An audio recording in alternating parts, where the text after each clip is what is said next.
Hello my dear friends and masters, welcome back to our channel oneness vegetarianism. నా పేరు స్వప్నేశ్వరి. ముందుగా మనందరి గురువైన డాక్టర్ బ్రహ్మశ్రీ పితామహ పత్రి సారికి నా యొక్క అనంతకోటి ఆత్మ ప్రణామాలు. సత్యలోకవాసులకి, దివ్యలోకవాసులకి, మహాకరణ లోకవాసులకి, నక్షత్ర లోకవాసులకి, ఏంజల్స్కి, మహోత్తర్ బాబాజీకి, బుద్ధ భగవానుడికి, రామ్తా మాస్టర్కి, పరమాత్మ సదానంద యోగి మహారాజ్కి, పరమ గురువులకి, పరమ గురుమండలంతటికి నా యొక్క అనంతకోటి ఆత్మ ప్రణామాలు. తండ్రి మహా ఉపాధ్యాయుడు, మాస్టర్, టీచర్, ఇమోటల్ గురువైన తండ్రికి అనంత కోటి ఆత్మ ప్రణామాలు. Thank you so much. ఈ వర్తమాన క్షణంలోనూ ఈశ్వ చైతన్యానికి, నా యొక్క స్వయానికి, చూస్తున్న ప్రతి ఒక్కళ్ళకి పేరు పేరున నా యొక్క హృదయపూర్వకమైన కృతజ్ఞతలు. ప్రతి ఒక్క కాంతి మాస్టర్స్కి నా యొక్క అనంత కోటి ఆత్మ ప్రణామాలు మాస్టర్స్. అయితే ఇప్పుడు మన ముందుకు వస్తున్న మాస్టర్ తిరుపతి నుంచి పద్మావతి అమ్మకి సాదరంగా వెల్కమ్ చేసేసుకున్నాం మాస్టర్స్. అమ్మ వెల్కమ్ అమ్మా, వెల్కమ్ టు అవర్ సెషన్ అమ్మా. ఓవర్ టు యు అమ్మా. Okay madam.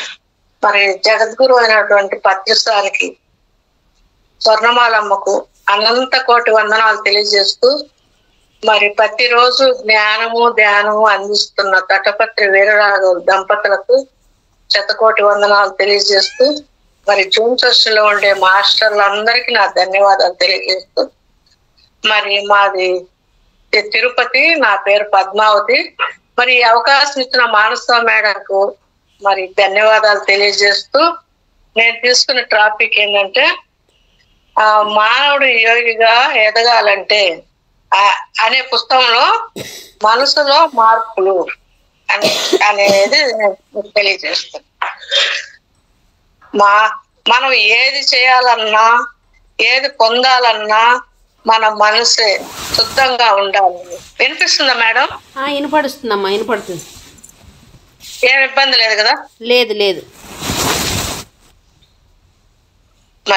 మరి మనము ఏది చేయాలన్నా, ఏది పొందాలన్నా మన మనసే శుద్ధంగా ఉండాలి అంటే ఆధ్యాత్మిక జీవితంలో అడుగు పెడతాము అంటే మనము మనసు శుద్ధత్వం కోసము ప్రయత్నిస్తున్నాం. కారణము ప్రాపంచిక విషయంలో రకరకాల సంఘటనలు జరుగుతుంటాయి. అంటే రకరకాల సమస్యలు, కష్టాలు, బాధలు, రోగాలు లాంటివి వస్తూ ఉంటాయి. వీటితో పాటు సంసార సంపాదన వ్యవహారాలు ఎన్నో ఉంటాయి. వీటన్నిటి వల్ల మనసు చంచలత్వంతో ఉంటుంది. మరి ఇవన్నీ మన మనసే అన్నిటికి కారణం. మనసు బాగుంటే ఏదైనా సాధించగలుగుతాం. మనసు బాగా లేకుంటే, ఈ చంచలత్వం ఉంటే ఏది సాధించలేము. అంతేకాదు, భార్య, భర్త, పిల్లలు, ధనం మీద మమకారాలు ఉంటాయి. ఇవన్నీ నా భార్య, నా భర్త, నా పిల్లలు, నా సంపద, నా ధనం అనే మమకారాలు ఉంటాయి. అది ప్రాపంచికులు ఉన్నప్పుడు ఆ మమకారాలు. ఆధ్యాత్మికంలోకి వచ్చినాక ఈ మమకారాలన్నీ వదిలితేనే మనం ఎదగలుగుతాము. సారు మేడం చెప్తానే ఉంటారు ప్రతిరోజు, మమకారాలు, బంధాలు వదలండి, అప్పుడే మీరు ఎదగలుగుతారు. మమకారాలు ఉంటే మనం ఎదగలేము. నాది నీది అనే 2 అక్షరాలు తీసేయాలి. అప్పుడే మనం ఆ సాధన చేయగలుగుతాము. మనం సత్యలోకానికి ఎదగాలన్న మార్గం తెలుస్తుంది. మరి ప్రతి మనిషి యొక్క మనసు ఎలా ఉంటుంది అంటే, ఏ వస్తువు అయినా లేనప్పుడు దాని మీద కోరుకుంటుంది, కానీ అది సంపాదించుకున్నా కూడా తృప్తి ఉండదు. మరలా ఇంకొక దాని మీద ఆశపడతాడు. అందుకే మహాత్ములు ఏమన్నారంటే, మానవులకు ఉన్నది నచ్చదు, అనుకున్నది రాదు మరి అన్నారు. అందువల్ల జీవితంలో ఎప్పుడూ శాంతి ఉండదు. మరి మనకు ఒక వస్తువు ఉంది అంటే దాంతో తృప్తి పడతామా? ఒక చీర ఉందంటే దాంతో తృప్తి పడతామా? ఇంకో చీర కొనుక్కోవాలా? వాళ్ళందరూ రోజు ఒకటి కడుతున్నారు. మరి పండగ వచ్చింది, మరి నా డబ్బు లేకున్నా బట్టల మీద మొండిగేస్తాం. వాళ్ళందరూ కొత్తగా కట్టుకున్నారు, నాకు కావాలనేసి. మరి రోజు వాళ్ళు కట్టుకోవడం ఏంది, నేను కట్టడం ఎందుకనేసి. మరి మళ్ళా తీసుకున్నా దాని మీద తృప్తి ఉంటుంది, ఇంకోటి కావాలా. ఇంకోటి కావాలని చెప్తారు. అందుకే మహాత్ములు ఏమన్నారంటే మానవుడికి ఉన్నది నచ్చనిది అనుకునేది రాదు, అందువల్ల జీవితంలో ఎప్పుడూ శాంతి ఉండదు. మనం శాంతి ఉండాలంటే ఉన్న దాంతో తృప్తి పట్టే శాంతి ఉంటుంది. మనం అది కావాలా అది కావాలా, ఇది పోతే అది కావాలా అది పోతే ఇది కావాలంటే శాంతి రాదు కదా, ఏకారం ఉంటుంది. అందుకే శాంతి లేకపోవడానికి కారణము ఉన్న దాంట్లో తృప్తి లేకపోవడమే. మనకున్న దాంట్లో తృప్తి పడినాడు శాంతిగా ఉంటాడు. ఇది చాలు, మనమ్మటి ఏది రాదు. ఈ సృష్టిలో ఉండేటన్ని అశాశ్వతమే, కంటికి కనపడేటన్ని అశాశ్వతమే, అది కొద్ది రోజులకు మాయమవుతుంది. మరి శాశ్వతమైనది ఏంది? ఆత్మ. ఆత్మ అంటే ఏంది? ఆ భగవంతుడు. ఆ భగవంతుడే శాశ్వతమైన వాడని తెలుసుకుంటాం ఆధ్యాత్మికంలోకి వచ్చినాక. ప్రాపంచికం ఏంది?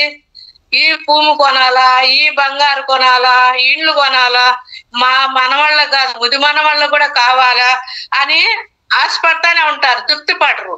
ఇంకా కొనాలా, చనిపోయే ముందు కూడా నాది నాది అని అంటా ఉంటారు.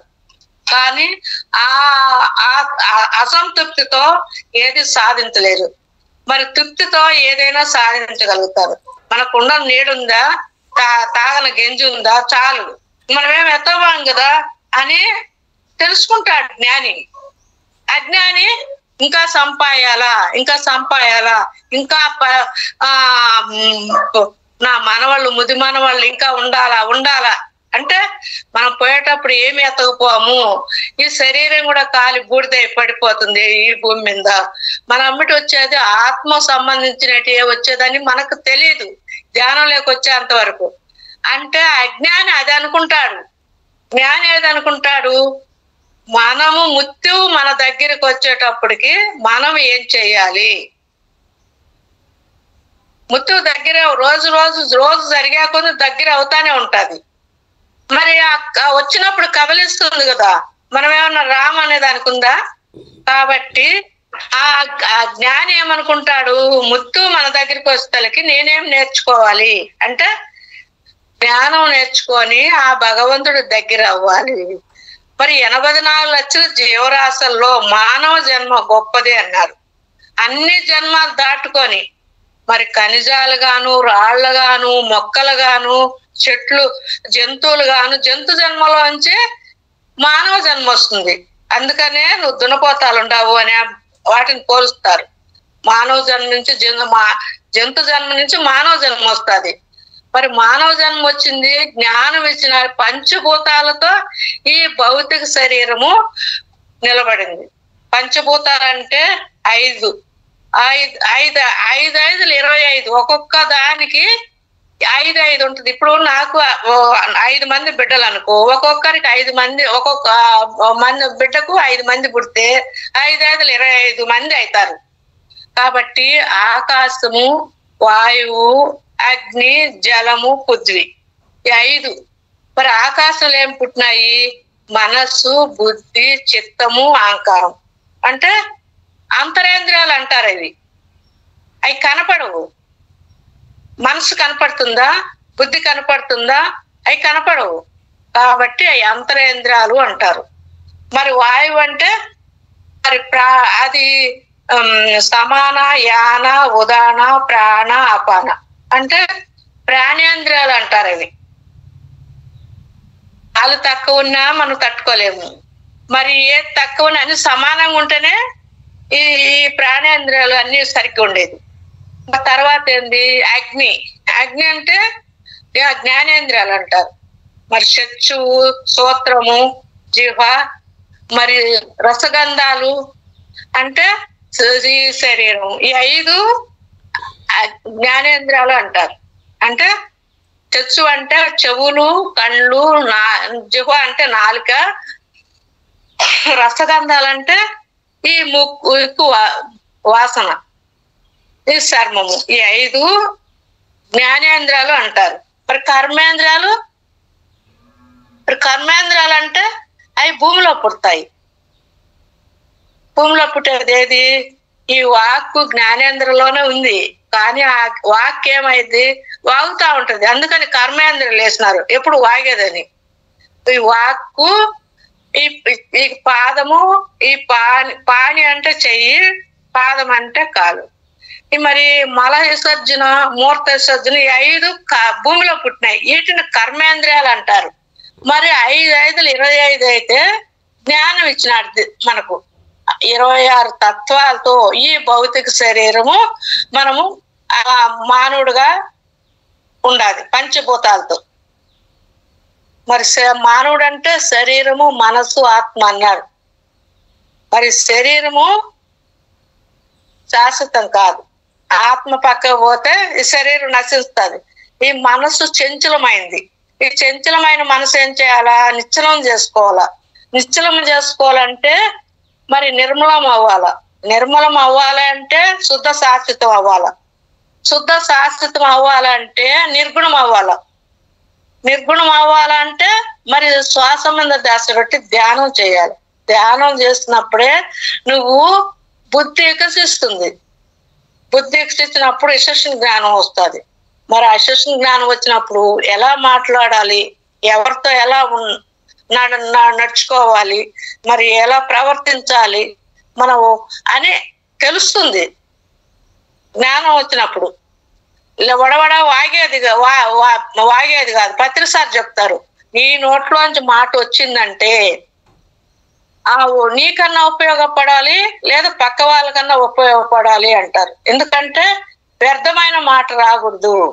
మౌనమే అంగీకారం అన్నారు. మౌనం ఉంటే శక్తి పెరుగుతుందట. మరి మౌనమే అంగీకారం అన్నారు. మనము అజ్ఞానంలో ఉన్నప్పుడు ఏమంటాము? ఏదో వాగుతున్నామంటే వాగుతున్నాం, ఏది మాట్లాడుతున్నాం మనకే తెలియదు. మరి జ్ఞాని ఏమంటాడు? ఆలోచన చేసి మాట్లాడతాడు. ఏది మాట్లాడితే మనకు పనికొస్తుంది, మన శక్తి పెరుగుతుంది అని. ఎంత యోగులు చూడు, మనము ఎంత మౌనంగా ఉంటే అంత శక్తి పెరుగుద్దని ఏం మాట్లాడరు. మౌనమే వాళ్ళకి అంగీకారం అని చెప్తారు. అందుకే శాంతి లేకపోవడానికి కారణము ఉన్న వాటితో తృప్తి లేకపోవడమే. అంతేకాదు, తాను సంపాదించుకున్నవి తన దగ్గర ఉన్నవి పోతాయేమోనని భయం కూడా ఉంటుంది. ఎందుకు? నేను చనిపోతే నేను సంపాదించింది నా దగ్గర ఉంది కదా, అవి పోతాయేమోనని భయం కూడా ఉంటుంది. అలా ఆ ప్రాపంచిక జీవితంలో మానవులు రకరకాల భయాలతో బతుకుతున్నారు. దీనికంతటి కారణం మనసే. మరి మనం ఎన్నో కోట్లు పెట్టి ఇల్లు కడతాము. మరి ఒక్క బీగము, చిన్న బీగము ఇటు తిప్పితే ఇంట్లోకి వస్తాము, అటు తిప్పితే బయట ఉంటాము. మరి అలానే మనసు కూడా, మన మనసు ఎట్ట తిప్పుకుంటే అలా మన మనసు ఎట్ట బొమ్మంటే అట్ట ఇంద్రియాల కోసం అవుతాం. మనసే కారణము. ఈ మనసు వల్లనే కదా ఆయన రావణాసుడు పతనం అయింది. ఆయన 4 వేదాలు నేర్చుకున్నాడు, బ్రహ్మ విద్య నేర్చుకున్నాడు, బ్రహ్మ పదవి పొందినాడు. మరి గుణాలు ఎందుకు మారినాయి అంటే మాంసం తిన్న దానివల్ల.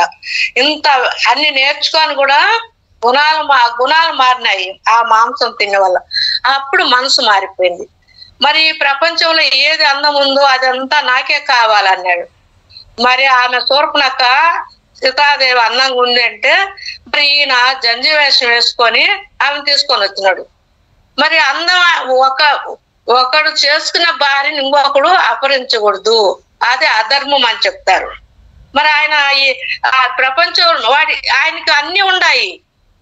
మరి లంకలో ఇల్లు కట్టింది ఈశ్వరుడు అంట. ఆయన గృహప్రసాద్ పిలిస్తే నాకు ఇల్లు కావాలని అంట. ఆయన పూజారిగా పిలిస్తే ఎవరిని? రావణ బ్రహ్మను. సరే ఆయన అడిగినాడని ఇచ్చేసినా అంట. మరి లంక పోయింది, కొడుకు పోయినాడు, భార్య పోయినది, ఆయన పోయినాడు, పతనం అయినాడు. ఏమైంది? పరాయి స్త్రీని చేపట్టకూడదు. ఎప్పుడైనా ఇప్పుడు ఆమె మండోదరి ఎంతో చెప్పింది. మరి ఆమెనేమన్నా విన్నాడా?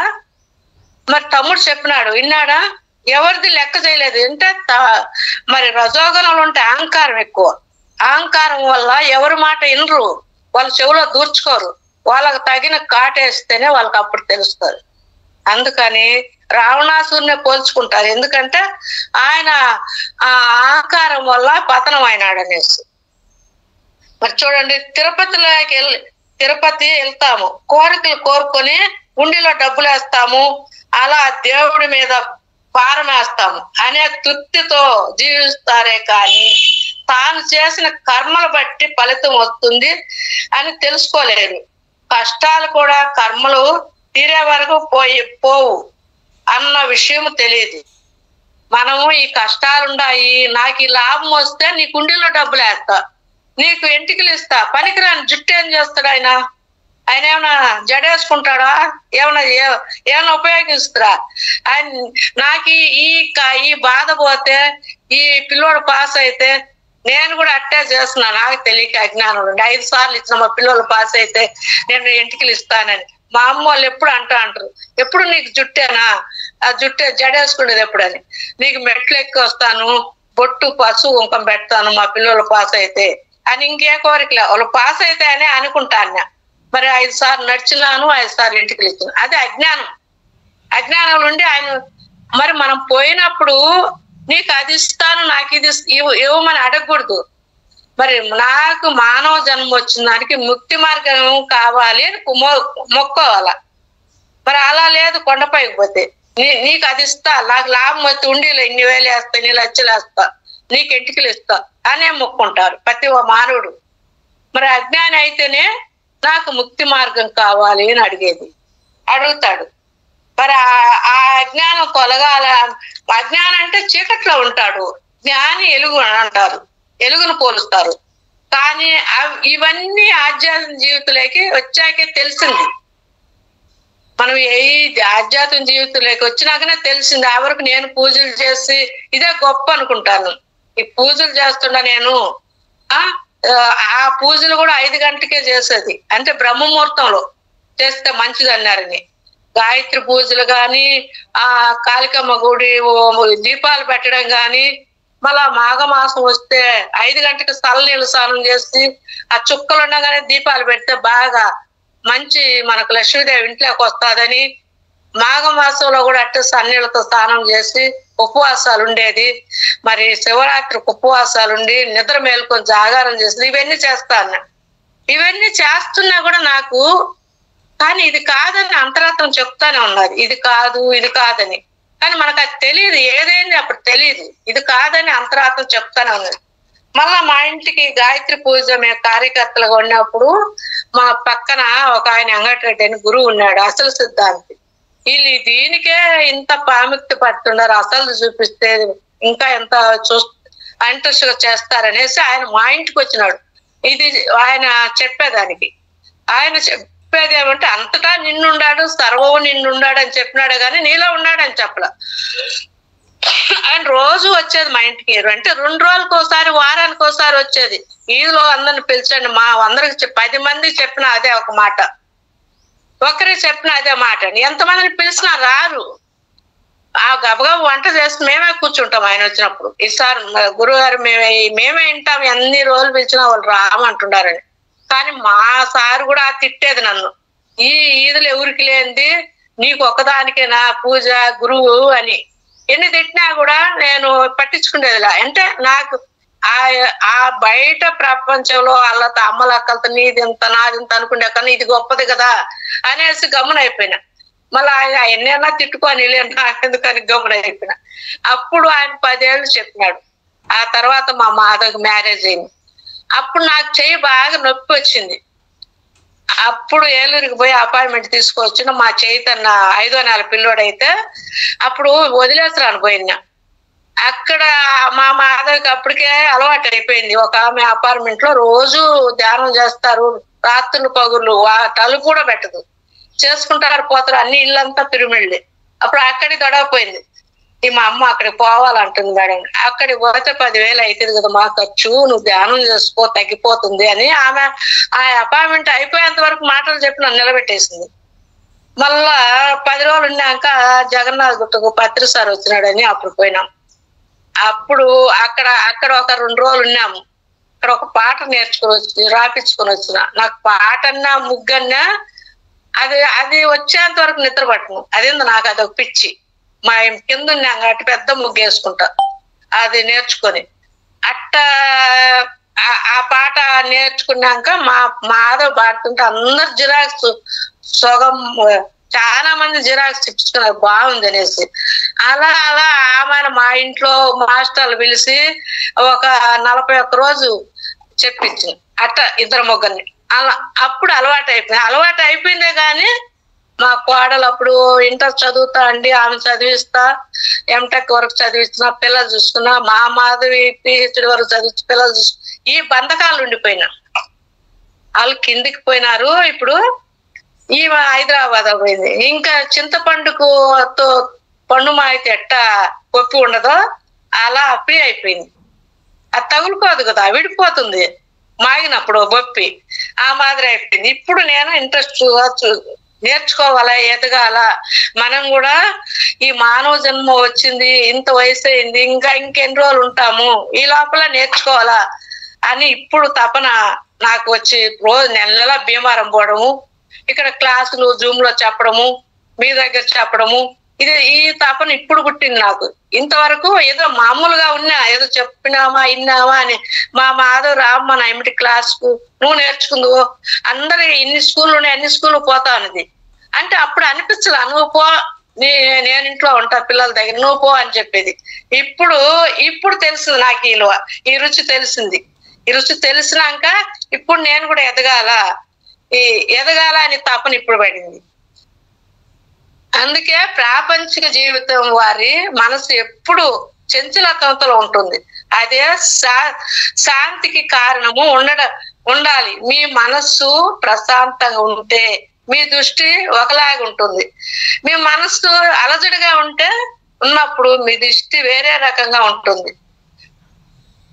దీనికి రమణ మహర్షి ఒక చిన్న ఉదాహరణ చెప్పాడు. అంటే మనసు అలజడిగా ఉన్నప్పుడు మన మాట ఎందు, మన మనసు బాగలేదంటారు. మనసు ప్రశాంతంగా ఉన్నప్పుడు ఏదైనా మనసు వినాలనిపిస్తుంది, అది అర్థం చేసుకుంటారు. కానీ అప్పుడు ఆ రమణ మహర్షి ఏమన్నాడంటే, చిన్న ఉదాహరణ, నీ మనసు ప్రశాంతంగా ఉన్నప్పుడు బయట ఉన్న వేప చెట్టు చూస్తే అది నీకు చాలా అందంగా కనిపిస్తుంది. ఇంకా ఏమనుకుంటారంటే, భగవంతుని దృష్టి ఎంత అందంగా ఉంది, సృష్టి ఎంత అందంగా ఉంది, చిన్న ఇత్తనంలో నుంచి ఎంత వృక్షం వచ్చింది, దీనికి ఎన్ని ఆకులు, ఎన్ని కొమ్మలు, ఎన్ని రెమ్మలు ఉన్నాయి అని అనుకుంటాడు ఆయన అని చెప్తాడు. వేప చెట్టుకి ఎన్ని కొమ్మలు ఉన్నాయి, ఎన్ని రెమ్మలు ఉన్నాయి, ఎన్ని ఆకులు ఉన్నాయి అని అనుకుంటాడు. కానీ దీన్ని చిన్న ఆకులు, ఎన్ని కొమ్మలు, ఎన్ని రెమ్మలు ఉన్నాయని అంతేకాదు, ఈ వేప చెట్టులో రోగాలు నయమయ్యే చేసే లక్షణాలు కూడా ఉన్నాయి. భగవంతుడు ఈ వృక్షాన్ని ఎంత అద్భుతంగా సృష్టించాడు, ఆయన ఎంత గొప్పవాడు అని భగవంతుని వేప చెట్టును పొగుడుతాడు.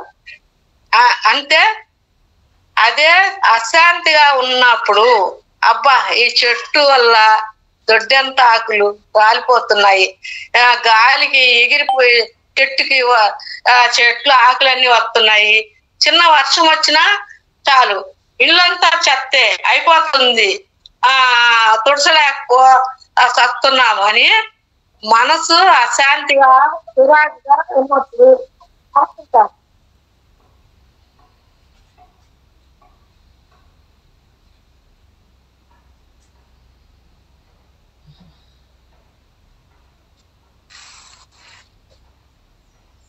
మేడం మాతో చేస్తున్నారు.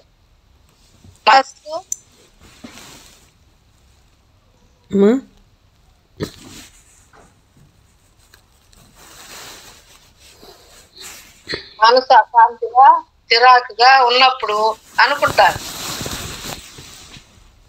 మనస్సు ప్రశాంతంగా ఉన్నప్పుడు ఆ చెట్టు బాగా కనిపిస్తుంది. అదే చెట్టు మనసు చిరాకు ఉన్నప్పుడు దాంతో చెడు గుణాలతో కనిపిస్తుంది. అందుకే ఈ ప్రపంచంలో ఉన్న వస్తువులపై మనసు అంటే చంచలత్వం ఉంటుంది. మహాత్ములు అంటారు. మరి ఏమంటారంటే, అంతేకాదు మనసు చంచలంగా ఉంటే ఏకాగ్రత ఉండదు. దీని మీద దృష్టి ఉంచలేరు. అందువల్ల ఏ పని చేసినా మరి సెలెక్ట్ అవ్వదు. ఉదాహరణ, విద్యార్థి తీసుకోండి. విద్యార్థిని చూడండి, వారికి చెప్పే దాని మీద, చదివే దాని మీద ఏకాగ్రత లేకపోతే ఎన్నిసార్లు చదివినా అర్థం కాదు. ఒక టీచర్ ఉన్నాడు అనుకోండి, ఆయన చెప్పేది విని బాగా అర్థం చేసుకొని మనసు బాగుంటే నీకు ఏకాగ్రతగా వస్తుంది. టీచర్ చెప్పిన అర్థం కానప్పుడు ఏం చేస్తావు? అర్థం కాదు, మనసు చంచలత్వం ఉన్నప్పుడు. అంతేకాదు, మనసు చేసే పని మీద దృష్టి ఉంచలేకపోతే ఒక మరి బొమ్మ సరిగా గీతకి మరి ఒక ఆయన డ్రాయింగ్ వేసి ఆయన బొమ్మ సరిగ్గా గీలేదంటే, ఒక డాక్టర్ ఆపరేషన్ సరిగ్గా చేయలేదంటే ఒక మోకాలు కానీ సరిగా రిపేర్ చేయలేడు. ఇలా ఎవరు ఏ రంగంలో ఉన్నా వారి నైపుణ్యాన్ని సరిగా ఆదర్శించలేరు. మరి మనస్సు ఏ పని చేస్తున్నా మనస్సు నీ కంట్రోల్లో ఉండాల, అదుపులో ఉండాల, ఇంద్రియాల్లో ఉండాల. అందుచేత ఏ పనైనా నైపుణ్యత సంపాదించాలంటే మనసు చేసే పని మీద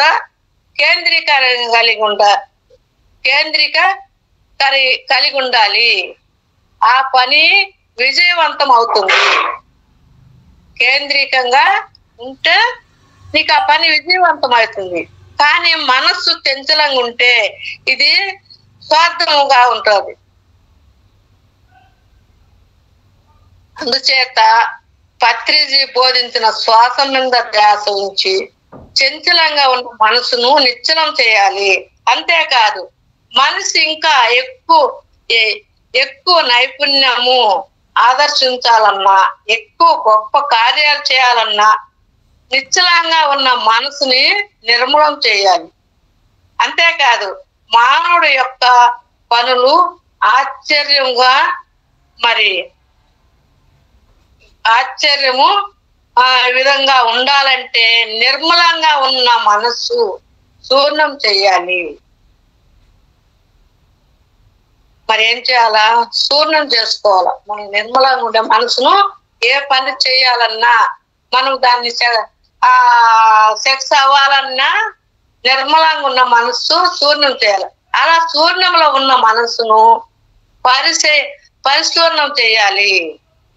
పరిశూర్ణంలో ఉన్న మనసును మహాపరిశూర్ణం చేసినప్పుడు నీకు ఆత్మదర్శనం కలుగుతుంది. చూడండి ఎంత చక్కగా చెప్పండి పాయింట్.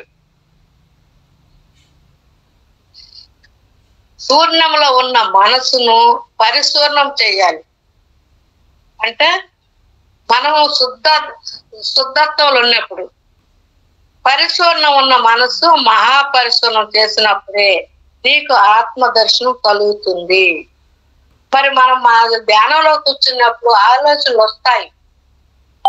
ఆలోచనలు కట్ చేసుకుంటా మరి కళ్ళు మూసుకోవాలి, కాళ్ళు కట్టేయాలి, మనసును కట్టేయాలి.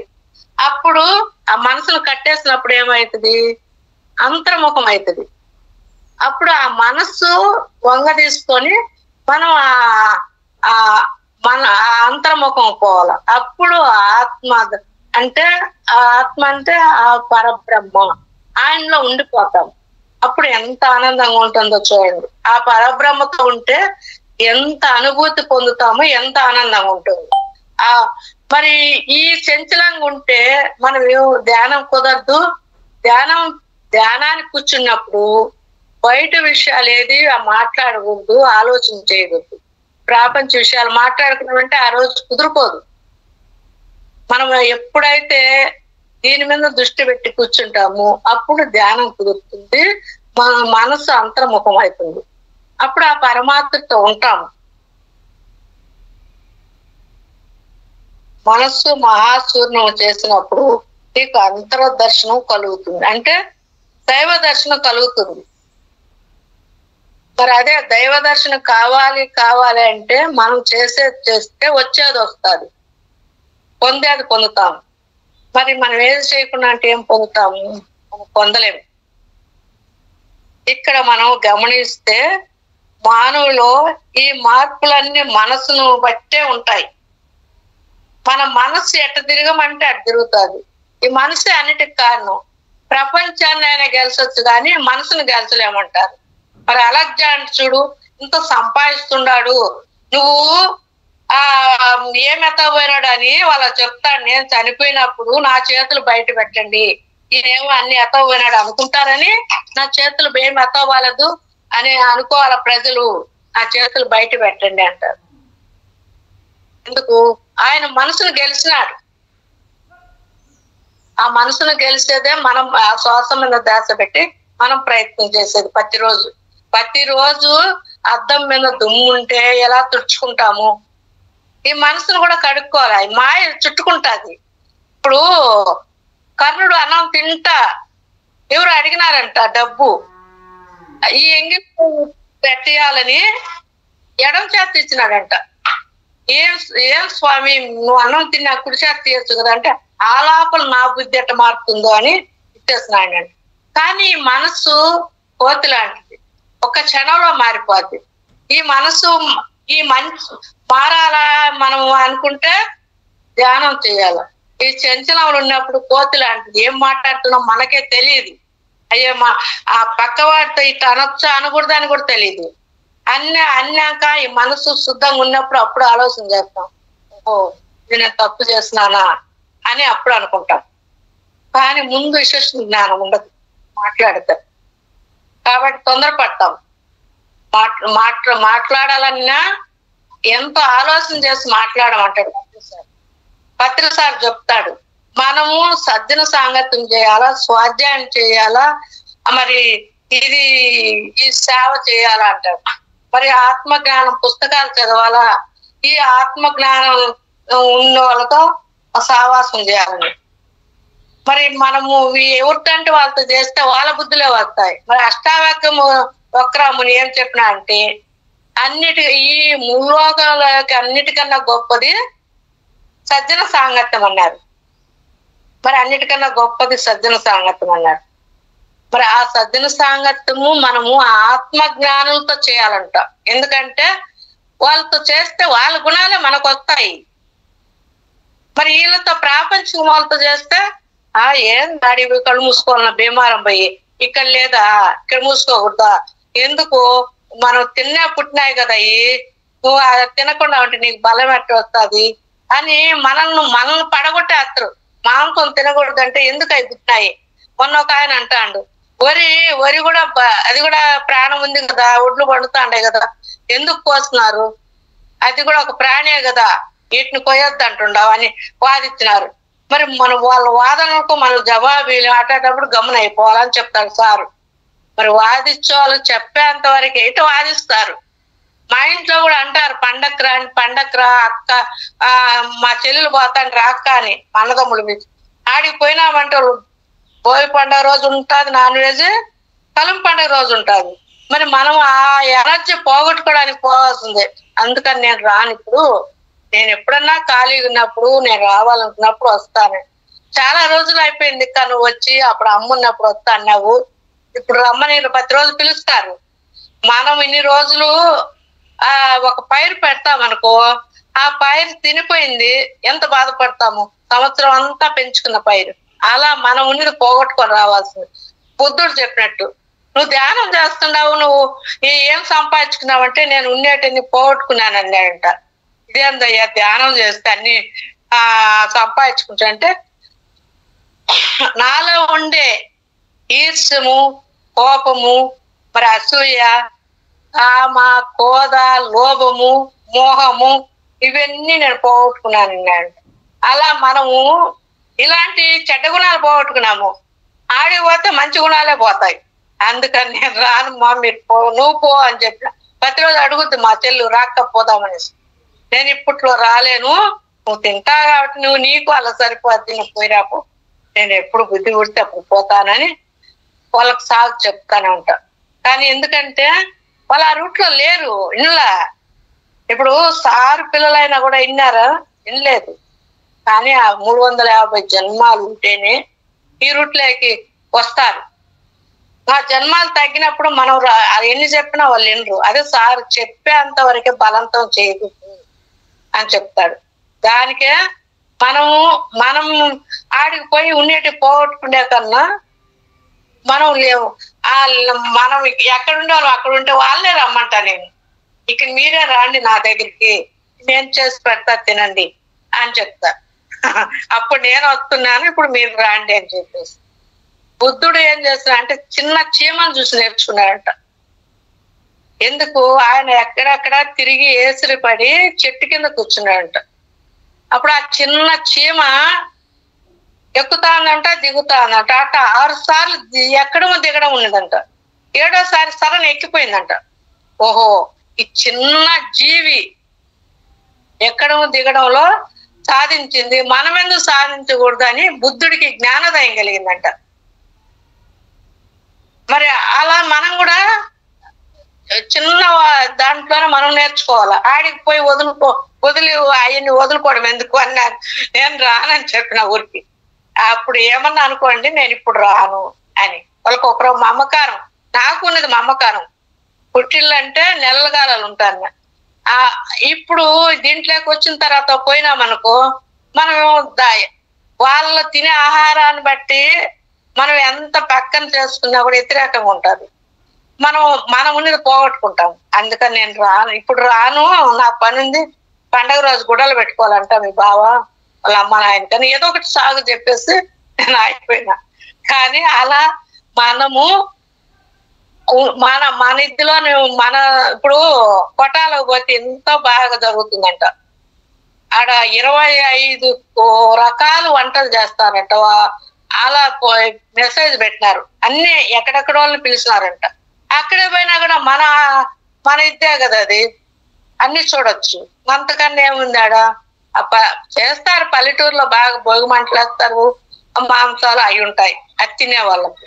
కాబట్టి మనం పోని దానికి మనం దూరంగా ఉండాలి. మరి ఇక్కడ మనం గమనిస్తే మానవుల్లో ఈ మార్పులన్నీ మనసుని బట్టి ఉంటాయి. మనసు చంచలంగా మలినంగా ఉంటే వారి ప్రవర్తన ఒక రకంగా ఉంటుంది. అదే మానవుని మనసు శుద్ధంగా ఉంటే వారి ప్రవర్తన మారిపోతుంది. మరి శుద్ధంగా ఉంటే మనసు ఇట్టా మార్చుకోవచ్చు, అట్టా మార్చుకో. మన ఇంద్రియాలను కంట్రోల్ చేసుకుంటే మనం తినే ఆహారాన్ని బట్టి, మనం చేసే వ్యవహారాన్ని బట్టి మన మనసు కంట్రోల్ అవుతుంది. మన ఆహార నియమాలు సరి లేకుండా అంటే మన మనసు చంచలంలోనే ఉంటుంది. ఇప్పుడు చూడు, మాంసం తినే రోజు ఎట్టుంటది, అరగదు. అది మత్తుగా ఉండి మనసు కూడా బాగుండదు. కొంతమంది చేపలు తింటే చేయి కడుక్కుంటారు, నోరు మరి కడుపు కడుక్కోరు కదా. మరి ఆ నిశ్వాసన ఎట్లా పోతుంది? అలాంటి ఇప్పుడు ఒక కోడి గాని, ఒక పంది గాని, ఒక గొర్రె గాని, పొట్టేలు గాని కింద చూస్తాయి. ఆ కింద చూసే వాటి మాంసం తింటే మన జ్ఞానం కూడా కిందికి పోతుంది. మన నెమరి పవరు పెరగదు, ఆ కిందికి పోతుంది. కింద చూసే వాటి మాంసం తింటే. మరి సూర్యరశ్మితో వచ్చే తింటే పైకి పోతుంది జ్ఞానం. అందుకని అవి కింద చూస్తాయి కాబట్టి ఆ మాంసం తింటే మన జ్ఞానము నశిస్తుంది అని చెప్తాడు సార్. అంతేకాదు, మలినంగా ఉంటే బుద్ధి అశుద్ధంగా ఉంటుంది, కానీ మనసు శుద్ధంగా ఉంటే బుద్ధి శుద్ధంగా ఉంటుంది. అలాంటి వారు చాలా చాలా గొప్ప గొప్ప కార్యాలు చేస్తారు. చూడండి, మలినంగా ఉండే వాళ్ళు ఏం చేయలేరు, వాళ్ళు ముందుకు పోలేరు. ఎందుకంటే వాళ్ళకు భయము, ఏది ముందుకు పోతే ఏమోనని. మరి అశుద్ధంగా ఉన్నప్పుడు భయము. శుద్ధంగా ఉంటే గొప్ప గొప్ప పనులు చేస్తారు, లోక కళ్యాణకరం పనులు చేస్తారు. లోక కళ్యాణకరం అంటే ఇప్పుడు మనం 10 మందికి భోజనాలు పెట్టడం కానీ, ఒక డబ్బు ఉంటే, ఇప్పుడు మొన్న హైదరాబాద్ లో ఏం చేస్తున్నారు, టట్కాల్లో రోజుకు 10,000 మంది భోజనాలు. మేము కూడా పుస్తకాలు ఇచ్చినారు. ఈడ ప్రాపంచిక 2 రోజులు మైదులు లేరు, 100 రూపాయలు పోతుందేమోనని అన్నట్టుగా ఉంటారు. ఎందుకు? అవన్నీ నేను అడిగేది వద్దు, సారీ అని చెప్తాడు. అడిగే వరకే మీది, వాళ్ళు ఇస్తే తీసుకోండి అంటారు. నేను అట్లా అడగకుండా మా ఇంట్లో వాళ్ళ పేర్లు పెట్టే నేను రాసి ఇచ్చేసిన. అట్లా అందరూ తండ్రి వాళ్ళకి ఇస్తారు. ఎందుకు, అది లోక కళ్యాణకరం. యోగులు తినేది భోజనాలు 10 మందికి, అలాంటి ఇస్తే మనకు పుణ్యం పుణ్యం కూడా వద్దంటాడు సారు. పుణ్యం వద్దు, పాపం వద్దు. పుణ్యం చేస్తే మళ్ళా జన్మ తీసుకోవాలా. మరి చూడు, ఆయన ప్రహ్లాదుడు తల్లి గర్భంలో ఇన్నాడు లీలావతి, నా భర్త వచ్చేవంతకు ప్రసవన కాకూడదు అని మొక్కుంటాది. ఆయన భర్త వచ్చినాక ఆయన కడుపులో వింటా ఉంటాడు నారదుడు చెప్పేది. మరి నారదుడు చెప్పేది విని మరి ఆయన ఆ భర్త వచ్చిన తర్వాత ఆమె ప్రసవన అవుతుంది. అప్పుడు ఆయన నారాయణ నారాయణ అని ఆ మాటే వస్తాది. దీనికేమో హిరణ్యకశిపుడు ఏమంటాడు, వాళ్ళ తమ్ముడిని చంపినాడని నారాయణుడు ఎక్కడ నారాయణ అని ముల్లోకాలంతా తిరుగుతాడు చంపాలని. మరి తన శరీరంలోనే శ్రీమన్నారాయణ పెట్టి ముల్లోకాలని తిరిగినాడు. మరి అప్పుడు ప్రహ్లాదు చెప్తాడు, తండ్రి ఇందులేడు అందుగలడు సందేహం వలదు, మరి అందందు వెతికినా ఎందందే ఉన్నాడు అని చెప్తాడు.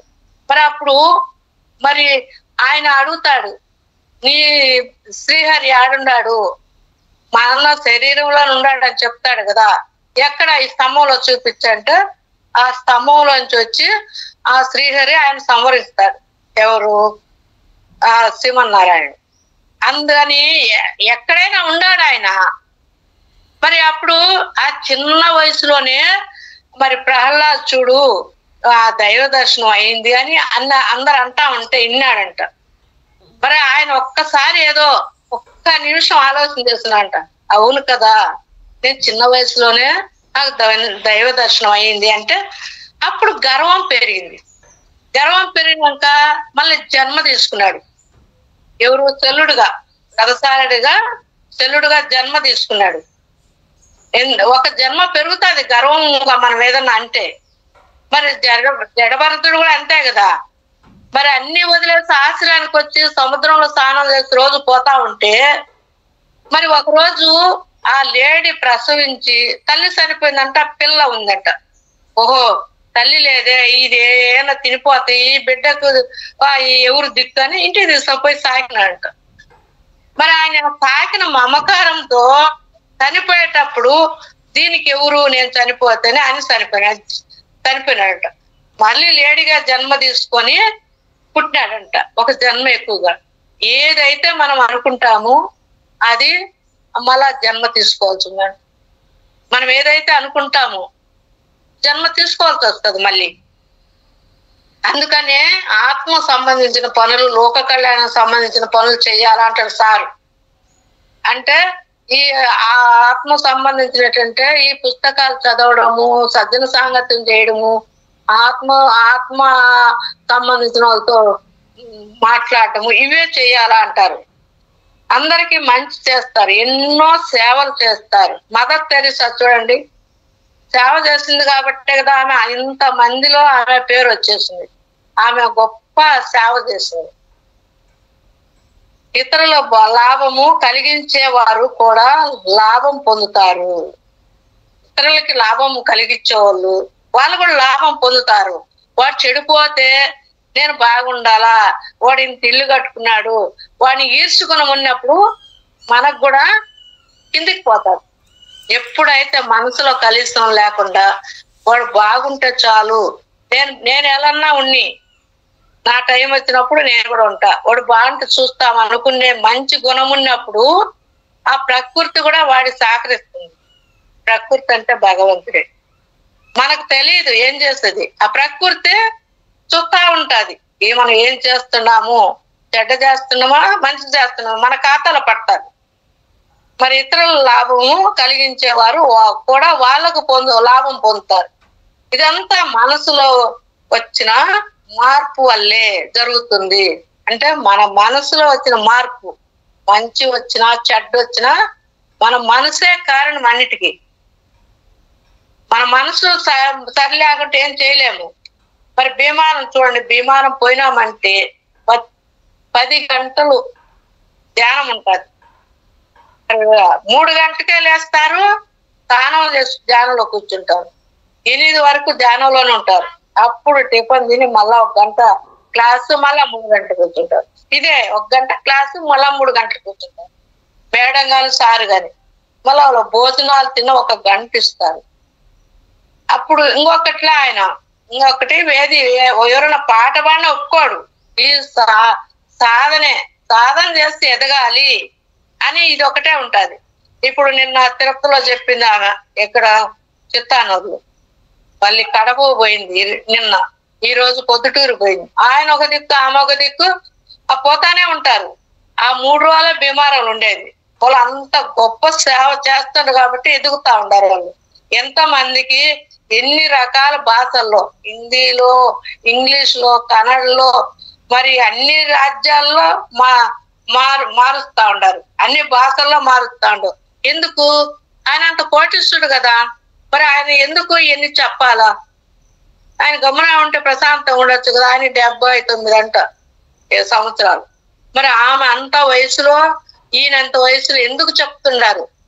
10 మందికి బాగుపడితే మనకు ఆ పుణ్యం వస్తుంది. 10 మందికి పంచాలా, పంచిందే పెంచబడుతుంది అని పత్రి సార్ చెప్పినట్టు ఆయన చెప్పినాడు. నువ్వు ఆత్మ కాదయ్యా, నువ్వు శరీరం కాదు ఆత్మని. అందుకని అప్పటి నుంచి ఆయన అన్ని వదిలేసి అవి ఈ ఆత్మసేవలు చేస్తున్నాడు. ఆయన ఎంత డెవలప్ అయిపోయినాడు. ఇప్పుడు ఆయన మహర్షి అయిపోయినాడు. ఆయనలో మార్పు వచ్చింది. మరి మనస్సు మార్పు కూడా శ్వాస మీద ధ్యాస ఉంచి ధ్యానం చేసిన వల్లనే, చేయడం వల్ల మాత్రమే సాధ్యం అవుతుంది. మన మనసు మార్పు రావాలంటే శ్వాస మీద ధ్యాస పెట్టి ధ్యానం చేయడం వల్లనే మన మనసు శుద్ధి అవుతుంది అంటారు. అందుచేత మానవుని యొక్క భవిష్యత్తు మనసును బట్టి ఉంటుంది. మన భవిష్యత్తు ఏంది? ఈ మనసును బట్టే ఉంటది. మనం ఏదైనా చేయాలంటే నా మనసు బాగలేదని గమ్మున ఉంటాం. మనసు బాగున్నప్పుడు ఉల్లాసంగా ఉంటాం. మనసు బాగుంటే ఆనందంగా ఉంటది. ఎంత ఆనందంగా ఉంటామో అంత మనం ఉప్పొంగుతుంటాం. మనసు బాగలేదనుకో, లోభంలో ఉన్నామనుకో తుంగిపోతారు. ఆ మనసులో ఈ ఆలోచనలు ఉండకూడదు. ఏదున్నా ఇది నాది కాదు, ఏది జరిగినా మన మంచికే అని వదిలేయాల. వదిలేసేది ఎప్పుడు? జ్ఞానం తెలుసుకున్నాక. నేను ఆత్మను అన్నప్పుడే ఇవన్నీ వచ్చేది. అజ్ఞానంలో ఉంటే ఈ నేనెందుకు ఒప్పుకోవాలా, వాడు అన్నవేంది, నేను నిన్నవేంది, నేను ఎందుకు ఒప్పుకోవాలని వాడికి ఇంకా ఈర్ష్యం వస్తుంది. ఆ ఈర్ష్యగుణం అనేది ఉంటే తెగదింటా ఉంటది. కోపం అనేది, లోభం అనేది ఉంటే ఈ మనసును తెగదింటా ఉంటది. వాడు అండము, నేను ఎండవేంది, వంట అన్నాల పొడచాలనేసి. సహనమే, భూదేవి ఎంత సహనంగా ఉన్నది. మరి ఎంత బావులు, చెరువులు అన్ని తవ్వుతున్నారు, ఇళ్ళు గుణాదాలు తీస్తున్నారు, మరి గుంతలు తవ్వుతున్నారు. ఆయనకేమో నొప్పి తగులుతుందా? మరి ఎంత సహనంగా ఉంది భూదేవి. ఆ భూదేవికి ఉన్నంత సహనము, ఓర్పు మనం తెచ్చుకోవాలని చెప్తాడు సార్. అలా ఉండాలంట. సహనంతో ఉంటేనే ఎప్పుడైనా సాధించగలుగుతాడు అని చెప్తాడు. అందుచేత మానవుని యొక్క భవిష్యత్తు మనసును బట్టి ఉంటుంది. మానవుడు దుఃఖం పొందిన, సంతోషం పొందిన, సంతోషంగా జీవించాలన్న కారణం మనసే. మరి ఏది చేయాలని మనసే. అందుకే వేదాల్లో మనుష్యాన మరి వేదాల్లో ఏం చెప్పంటే మోక్షం అనే చెప్పబడింది. అంటే మానవునిలో బంధము అంటే దుఃఖానికి మోక్షం అంటే ఆనందానికి కారణము మనసే. మోక్షం పొందాలన్నా, దుఃఖం పొందాలన్నా ఈ మనసే. అన్నిటికీ మనసే. మనసును అదుపులో పెట్టుకుంటే మనం ఏదైనా సాధించగలుగుతాము. ఈ మనసును మనం లొంగ తీసుకున్నప్పుడే భగవంతుడి కాడికి కూడా పోగలుగుతాము. మధ్యలో మనసు ఉంటుంది కదా. ఇప్పుడు శరీరములో మనసు ఉంటది, మనసులో ఆత్మ ఉంటది. మరి ఆత్మ అది ఇప్పుడు మనం సత్యమైంది, నిత్యమైంది, ఎల్లప్పుడు ఉండేది, శాశ్వతమైనది. మరి మార్పు చెందనది, మారనది. యుగాలు మారినా, జగాలు మారినా మార్పు చెందనది. మరి అలాంటి మనము ఆ మార్పు చెందిన సత్యాన్ని పట్టుకోవాలి. ఇవన్నీ అశాశ్వతమైనటే కదా. ఒక చీర కొనుక్కుంటాము, ఎన్ని రోజులు ఉంటుంది? ఒక 4 ఉతుకులు వేస్తే పోతుంది. అన్నదానం అంటారు, ఎన్ని రోజులు ఉంటుంది? ఈ మన మలినం అయినాక, జీర్ణమైనాక మలం ద్వారా పోతే అయిపోయి అన్నదానం. మరి భూమి అంటారు, గోదానం అంటారు, ఇవన్నీ కూడా మరి మలినం, అశాశ్వతం కానేటి. శాశ్వతమైంది ఆత్మే సత్యము. ఆ సత్యము ఆత్మ అంటే ఆ పరబ్రహ్మ, అదే సత్యమైనది అని చెప్తాడు. అంటే మానవుని బంధము అంటే దుఃఖానికి మోక్షానికంటే ఆనందానికి కారణం మనసు అని చెప్పబడింది. అందుచేత ఎవరైనా సరే అటువంటి మనసును శ్వాస మీద ధ్యాస ఉంచి సరైన విధంగా ఉండేటట్టు చూసుకోవాలి అని, అన్నిటికంటే మనసు మీద ఎక్కువ దృష్టి ఉంచాలి. అంటే మన మనసు మీద, అన్నిటికన్నా మన మనసు మీద దృష్టి ఉంచాలి. మన మనసు బాగుందా లేదా, మనసు చంచలంగా ఉందా నిశ్చలంగా ఉందా అని మన మనసును చూసుకోవాలి. ఈ మనసు ఏంది? కోతి లాంటిది. ఈ చెట్టు ఎగురుతుంది, ఆ చెట్టు ఎగురుతుంది. మరి ఈ చంచలం ఉన్నది మనసును నిశ్చలం చేసుకోవాలి. ఎలా నిశ్చలం చేసుకోవాలంటే, మరి ఈ చంచలత్వాన్ని తొలగించుకోవాలంటే ఈ శ్వాస మీద ధ్యాస ఉంచాలి. ఎందుకంటే ప్రాపంచిక విషయాల్లో మనసు ఎప్పుడు అల్లకోలంగా ఉంటుంది. చంచలత్వంలో ఉంటే మహాత్ముడు ఏం చెప్తాడో ఆ అవస్థలో ఉంటుంది అని చెప్తారు. మరి ఆ మనసును మనము ఈరోజు మనసు గురించి చెప్పుకున్నాము. మనసు ఎలా ఉంటే ఎలా జరుగుతుందని. థ్యాంక్ యూ అవకాశం ఇచ్చినందుకు.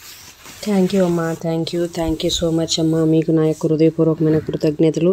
మరొక్కసారి పరమ గురుమణులందరికీ నా యొక్క అనంత కోటి ఆత్మ ప్రణామాలు. Thank you masters, thank you so much.